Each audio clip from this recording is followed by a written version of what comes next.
Erokamano janeno mar LTN, agone Nyasaye erokamano mochako loso thuolo mondo awuo kodi e studio ka. En okinyi ma jaber ma Nyasaye olosona to losoni. Omiyo erokamano mwagoyo ne Nyasaye. Omiyo nyinga e studio ka mana kaka pile an Pastor Omedo, Agustino Omeda ja Kisumu County. Ae gweng' miluongo ni Kogony Buto Korogonda School kanye ma ae. But Nairobi ka ayudora e gweng' Malakisama. Kanisa na maleme en duond oro kod chang. Ayudora e bwo Bishop Barak Odoro. Janeno agone Nyasaye erokamano kinyene moloso thuolo to losona. Akwayi mondo iwe dakika moko 30 ka ng'eny mondo alam kodi Nyasaye mondo weche madhi yalo kata weche madhi puonjo biro loko ngimani kendo Nyasaye bo timoni dwaro mar dhod chunyi. Omiyo thuon wach ma kawuono dawuoye wacho ni lamo. Thuon wach ma kawuono dawuoye wacho ni lamo. Mana kamano. Ing'eni nitiere wach manyalo donjo ne ng'ato machuno ng'ato mondo lem. Nikech lamo nigi duoko. Kendo jalamo ok lo. Kendo teko ni e lamo. Mago gik ma lamo timo. To nitiere wach manyalo donjo ne ng'ato machun ng'ato mondo lem. Omiyo lamo golo masiche. Lamo nyalo golo gombo. Lamo bende yawo yore. To muma madwa somo kodi wacho ni nitiere wach mane ochuno Yesu wuon mondo lem. Nitiere wach mane ochuno Yesu owuon mondo lem. Mae momiyo muma madwa somo abiro somo kodi Mathayo 26, 36 matindo. Nitiere wach manyalo donjo ne ng'ato mana kaka wacho cha manyalo chuni mondo ilem. Omiyo wachni nochuno Yesu wuon mondo lem. Omiyo Nokawo Petro kaachiel gi yawuot Zebedi ariyo modhi godo mondo olem e puodho mar Gethsemane. Omiyo eka nowacho niya, chuny lit ma an go lich miwuoro madwaro mana nega. Nitiere wach mane ochuno Yesu, omiyo Yesu ne chunye lit ma owacho niya, chuny lit ma an go lich miwuoro madwaro mana nega.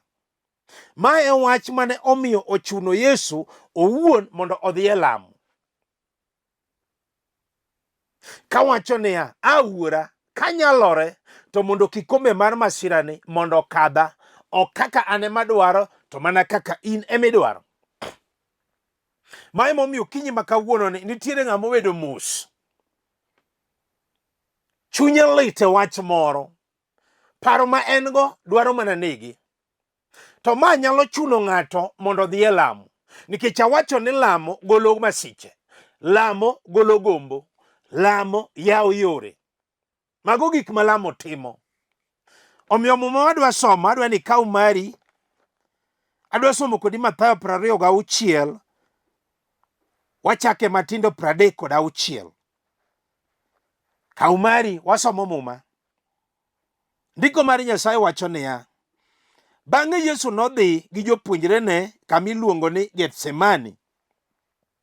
Mi nowachonegi niya, beduru kaeri ka anto adhi kucha mondo alem. Nokawo Petro kaachiel gi yawuot Zebedi ariyo odhigo. Eka chunye nochako doko malit. Eka chunye nochako odoko malit ka oparore ahinya.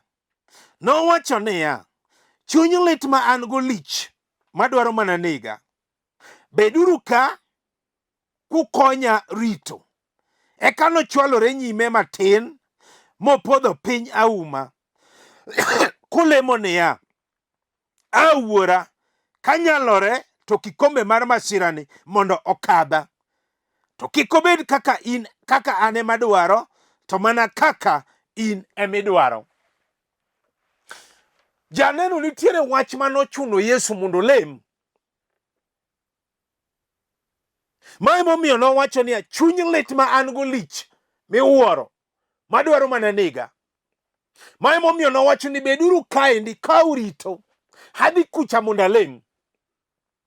Kata okinyi ma kawuono ni nitiere mama moro, nitiere jaduong' moro, kata kijana moro, nyako moro, chiliel moro, nyathi skul kata college moro mobedo mos ng'iya ka sani. Chuny lit ma en go lich miwuoro madwaro mana nege. Adier samoro nena ka ne ok onindo otieno, ne ok ochiemo gotieno, samoro wuotho to wuoyo kende nikech chuny lit ma en go lich miwuoro madwaro mana nege. Wechegi nochuno Yesu owuon mondo odonje lamo. Kata kawuono ng'at manena wabiro lamo kodi Nyasaye nikech lamo negi duoko. Lamo golo gombo, lamo golo masiche, lamo yawo yo. Akia ni en ng'a mobedo mos mawacho adier ne pastor, chuny lit ma an go lich miwuoro madwaro mana nega, kendo wach ni omiye paro, en gi chuny matuo.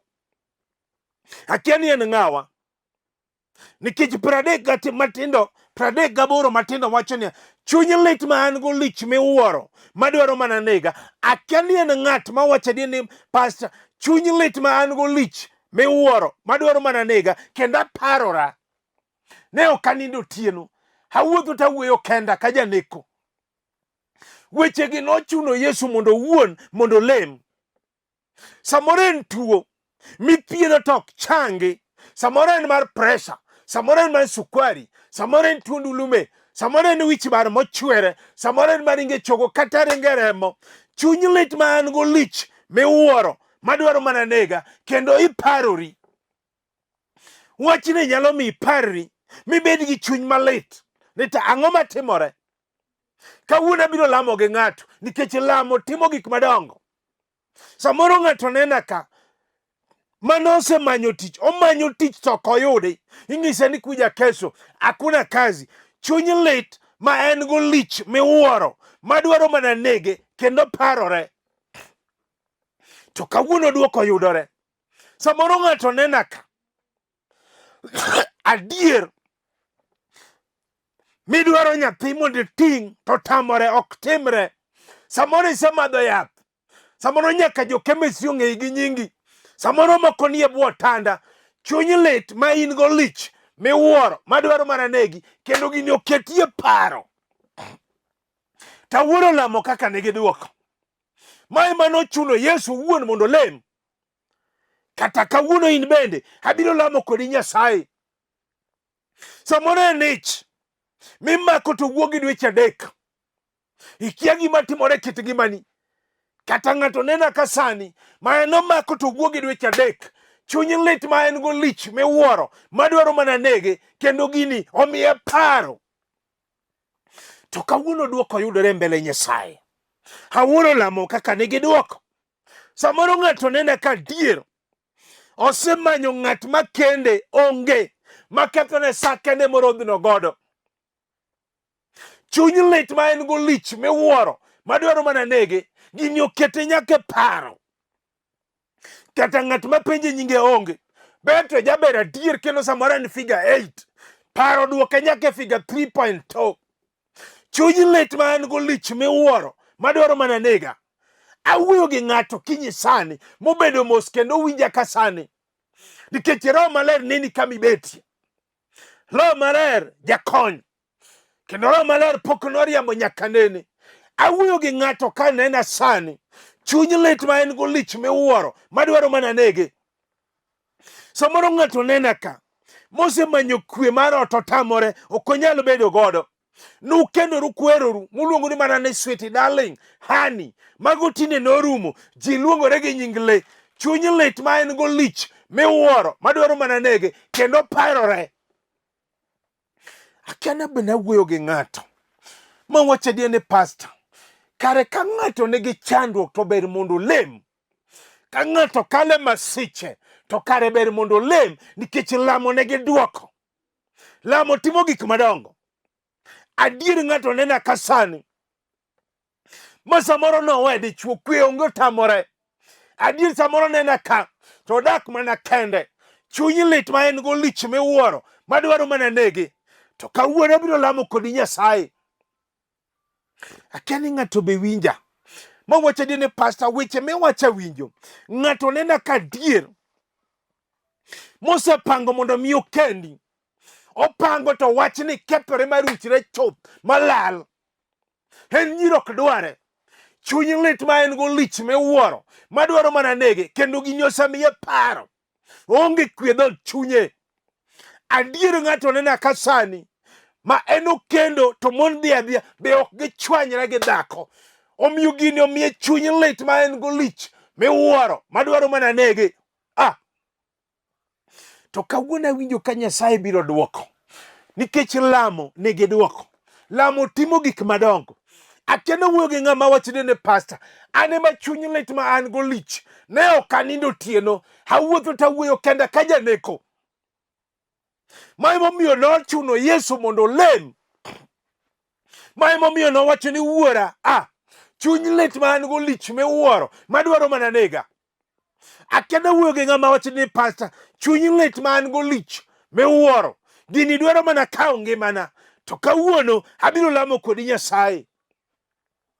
Ng'ato nena kasani. Ma samoro osemanyo ot kata dala. Opango to ok timre. Opango mondo miyo gedi to ok timre. Gini ruchore arucha. Gong'iyo osiepene nigi ute. Osiepene nogolo delni. Ene modong' e kind anyuola. Odong' e kind owetene. Chuny lit ma en go lich miwuoro. Madwaro mana nege. Kendo gini miye paro. To kawuono abiro lamo gi ng'ato. Ma wacho adier ni pastor. Chuny lit ma an go lich miwuoro madwaro mana nega. Ma emomiyo nochuno Yesu wuon mondo olem.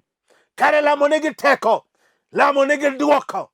Lamo timo gik matongo. Akiani ng'ato be winja. Samoro ng'ato nena ka dier. Kong'o tamore rume dala kata ot. En tinde mochake ni Mr. DDO. Adier kong'o mako nyaka nyithinde. Jaduong' moro nena ka, mama moro nena ka. Nyithinde ok nyal yudo tich. Nyithinde kong'o mono kendo. Kong'o mono gi gedo kata nyuomo mondegi. Chuny lit ma en go lich miwuoro. Madwaro mana nega. Kendo gino miye paro. To kawuono abiro lamo gi ng'ato. Mawacho ni pastor, awinjo wach Nyasaye kendo awinjo duond Nyasaye. Ng'ato nena ka kata winja kasani. Adier mosemanyo jaode pango mondo miyo nyuome dhok. Wach ni kethore aketha. Samoro nyiminene maluwe nose nyuome dhok te. Ene modong'. Nyaka chaye ma koro donje. Oonge nying embele chi. Chuny lit ma en go lich miwuoro. Madwaro mana nega. Madwaro mana nege. Kendo gini osemiye paro. To kawuono Nyasaye biro timo. Nikech lamo nigi duoko. Lamo timo gik matongo ma dhano ok nyal. Ng'ato winja kasani. Kata ng'ato nena kasani. Ma en opango mondo miyo nyuom chiege. Wach ni kethore aketha. Adier samoro osenyiewo nyaka dhok ne piny. Dhok tinde obedo matongo. Lok nyaka mag pur. Mondo miyo chak mondo dhi onyuom chiege. Wach ni kethore. Gimoro ema timore. Chuny lit ma en go lich miwuoro. Madwaro mana nege. Kendo gini osekelo ne paro. Ma en gi chuny matuo. Kawuono duoko biro yudore. Akiani ba wuoyo gi ng'ato kinyi ma kawuono ni. Ma wacho ni pastor, awinjo duond Nyasaye. Nikech lamo timo gik madongo. Mane thuon ma wacho ni awuoyo lamo. Lamo, ma ka ng'ato donje lamo, to lamo timo gik madongo. Jalamo pok nolo. Nyaka nene. Pok nolo jalamo. Kata kawuono biro lamo kodi Nyasaye. Ng'ato nena kasani. Tho maneke dala. Gin giiko higa ka higa. Higa ka higa giyego. Ywak moro kowuok e gweng' to ging'e mano ka ng'ane ma ng'ane othoe. Chuny lit ma en go lich miwuoro. Madwaro mana nege. Kendo gino osemiye paro. To kawuono Nyasaye biro duoko. Lamo biro duoko. Biro chungo tho maneke dala. Kani ng'ato be winja sani. Ng'ato nena ka sani mano en ochako ohala. To ohala ok dhi. Podha. Samoro chunye chido ga chida. Opango to ok timre. Noket wuoch gore piny. Noket mago mena. Rech. Mago norumo tek kata ng'at manyiewo onge. Samoro ya ohala mar hotel. Kata ng'at madonje onge. samoro en gi adwea, samoro en gi yiedhi nam, samoro en gi duka M-Pesa, gine ma jokuoge neno. Chuny lit ma en go lich miwuoro madwaro mana nege, kendo gini osemiye paro. To kawuono biro lamo kodi Nyasaye. Lamo nigi duoko, kendo lamo timo gik madongo. Samoro nyathi sikul moro anena kasani, kata en e college, gini otame ni ok onyal somo. Seche chien nomany nyaka rieko, oonge rieko. Samoro kata kuma fi biro ae, okone. Gini dhi kod dhod chunye. Chuny lit ma en go lich miwuoro madwaro mana nege, kendo parore oneno kok obi tieko college. To kawuono lamo nigi duoko. Abiro lamo kodi Nyasach loch, Nyasaye manigi teko. Wechegi nochuno Yesu wuon mondo lem. Wach manochuno Yesu mane kale nochune mondo lem. Kane chunye lit mowacho adier ni wuora, chuny lit ma an go lich miwuoro madwaro mana nega. Kakoro Yesu bende nodonje lamo. To kare wan bende wanyalo donje lamo, nikech lamo timo gik madongo. Nochuno Yesu wuon, masira manochome, nochune mondo lem. Kata kawuono biro lamo gi ng'ato mawacho ni pastor, ane ma chunya lit, ne ok anindo tieno, awuotho tawuoyo kenda, paro nega. Lamo nigi duoko. Akia ni ng'ama winja. 39 matindo wacho niya, eka nochwalore nyime matin mi opodho auma, mano Yesu, kolemo niya, awuora kanyalore to kikombe mar masirani mondo kadha, to ok kaka an ema dwaro, to kaka mana in emidwaro mondo timre. Ma e lamo ma Yesu nolamo. Yesu nolamo niya, awuora kanyalore to kikombe mar masirani mondo kadha. Ng'ato nyalo wacho chunye kawuono, adwa ni ng'ato gwane kende, awuora kanyalore to tuo mosesandani orum chuth e ngimana. Awuora kanyalore to tich masemanyo ndalo mathothni oyudre e ngimana kawuono e nying Yesu. Awuora kanyalore to nyathi masemanyo ndalo mathoth mosenyierani ating'o higani e nying Yesu. Awuora kanyalore to ich mamako to wuogi dweche adekni nyaka kawuono chung choth. Awuora kanyalore to dichuo masemanyo ndalo mathothni oyudre higani e nying Yesu. Awuora kanyalore to ot masemanyo ndalo mathothni, dala masedwaro mondo abed go ni higani agedo. Awuora kanyalore to kwe manosetamore odani matino chakwa ni wan onge kwe odwa, kawuono yudore e nying Yesu. Awuora kanyalore to dhako masemanyoni mondo akend higani e nying Yesu. Awuora kanyalore to chiega manodhini mondo duogi e nying Yesu. Awuora kanyalore to chuora manaweyoni mondo adogne e nying Yesu. Awuora kanyalore to kong'o manogo odani motamore rume dalanani mondo rum choth. Awuora kanyalore to nyombo masedwaro mondo chuora oter dhok dalani kawuono itere nying Yesu. Awuora kanyalore to chiega masedwaro mondo anyuomni anyuomo higani. Awuora kanyalore to tho maneke dalani mondo rum choth. Awuora kanyalore to ohala manolwarni mondo chak ochung kendo. Awuora kanyalore to somo kata college manachakoni atieko choth. Akia ni ng'ato be winja. Abiro lamo gi ng'ato mawacho adier ni pastor, awuora kanyalore, ma e lamo ma Yesu nolamo ni awuora kanyalore to gol kikombe mar masirani e mbelena mondo kadha, to kaka an ema dwaro to kaka in ema dwaro. We dwach Nyasaye kawuono timre e ngimani. Akia ni be awuoyo gi ng'ato mawacho adier ni pastor, an ema asekalo wach matek mane ok anindo otieno. Awuora kanyalore Nyasaye. Ng'ato nyalo ywak ni Nyasaye kawuono. Ng'ato nyalo dhi e mbele Nyasaye kawuono mawacho ni awuora kanyalore to gima sedwaro ni mondo ayudi gani e nying Yesu. Nyako moro biro ira, oyiena ni pastor tim nenda. Chunye ne lit kendo noparore, ne en gi paro madwa mar nege. Otimona ni pastor, dichuo ne oriemba gi nyithindo 2. kuma nachom pastor nodhiera asedak kenda higni 10. Awuoro gik malamo timo. To bang' lamo kode Nyasaye nang'ise nondike. E muma moko adwa somo Zaburi 107 kare 4. Ni jomoko ne baya thim, ne ok giyud yudo mier ma ginyalo dakie, kech nokayogi, mariyo noloyogi, migeno manegi orumo. To ne kane gin e chandruok kamano, to ne giywak ne Nyasaye mondo okonygi, mi ogologi e chandruokgino. Ne otelo negi e yo mochikore tir, nyaka ne gichopo e dala ma ginyalo dakie. Mamani ni e dalane, nokende gi nyithindo 2. Kare onge gima tek manosetem motamo Nyasachwa timo. Akia ni bawuoyo gi ng'ato mawacho ni pastor, an ema ne ok anindo otieno. Nyako moro mondo biro ira, oyie ni pastor tim nenda. Chunye ne lit, kendo ne en gi paro madwaro mana nege. Tich to ne en godo, to ni kata ng'at mapenje nyinge notamore honge. Ber be nojaber, oja figure 8, to mago jachien noduo te. Ung'isa ni pastor chuok dwara. Ung'isa ni pastor an kaidho mitoka, ok aidhga mtoka tinde. Kom mabete ng'at mabete onge. Obeni en dichuo, obeni en dhako, obeni en nyako, obeni wich ng'at machalo nade. Ung'isa ni pastor suda ne ira. Ing'we ne kadum. Ang'isa ni winjo mama ok idum. Jachien oketo spirit of rejection kuomi, emomiyo ok nyal kendi. Tich so en godo. Bang' lamo Nyasaye, awuoro lamo mane gi duoko. Ne walamo kode Nyasaye. Kendo mamani bang' dweche 5 noyudo dichuo mokende kendo dak e ode nyaka sani.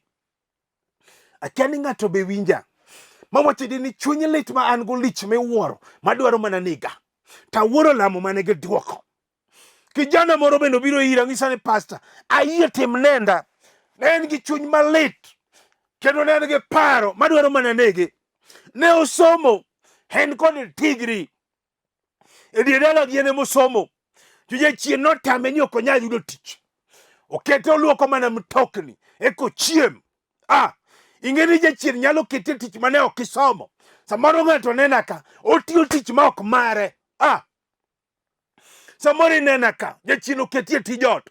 Ok awacho ni tij ot rach, ne joma tiyo. Kik mistake, to mano tich ma jachien noketie. Noko winjori mondo iti tich ot. Kech ng'ato nena ka sani, mano owere gi chuore, koro biro manyo tij ot emotiyo.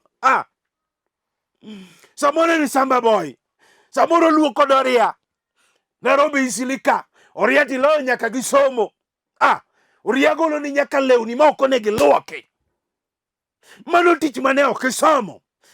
To nalamo kode Nyasaye, mang'ise ni kijana, adwa lamo kodi Nyasaye.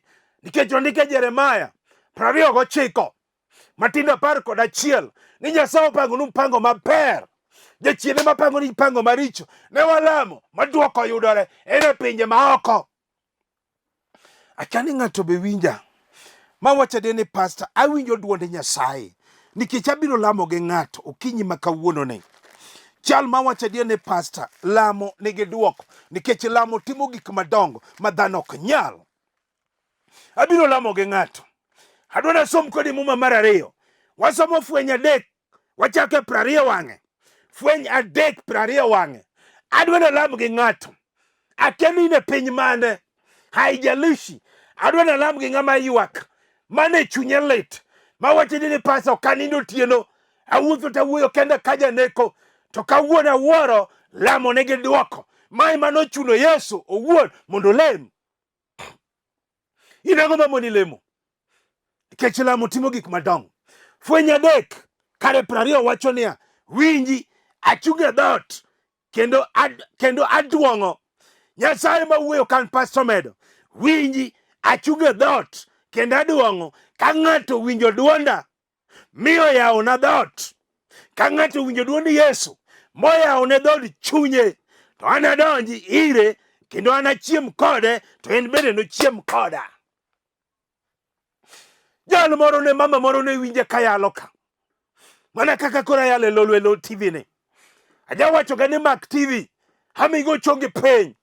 En bende notimo kamano. To muma masomo mogikni, hema no winjo duonde. Achunge dhoot, kendo aduong'o. Nyasaye ema wuoyo, kata kamineni betieno, kata ot mineno intieno, kata iwinja metoka kanyo. Adwaro ni driver ibiro slow down sama chako lamo, kata iwinja e magawa, kata iwinja hotel. Abiro kojo hotel mondo med volume matin. Winji achunge dot kendo aduong'o. Ka ng'ato winjo duonda, ka ng'ato winjo duond Nyasaye moyawo dhood chunye, Nyasaye dhi donjo kendo timo. Mama ni kano winja kayalo, wiye nosebare higni 22, 22 good years, en wich bar muonyo yath pile. Dhamana wacho ni Mak TV noromo gi Nyasaye, noyawo dhood chunye, ma Nyasaye odonjo motimo instant miracle. Ma wich mane barecha ochung', nong'ok e dier ot kama ne nitie, ma wich mane barecha ochung' instantly. Akia ni ng'ama winja, nikech adwa lamo gi ng'ato.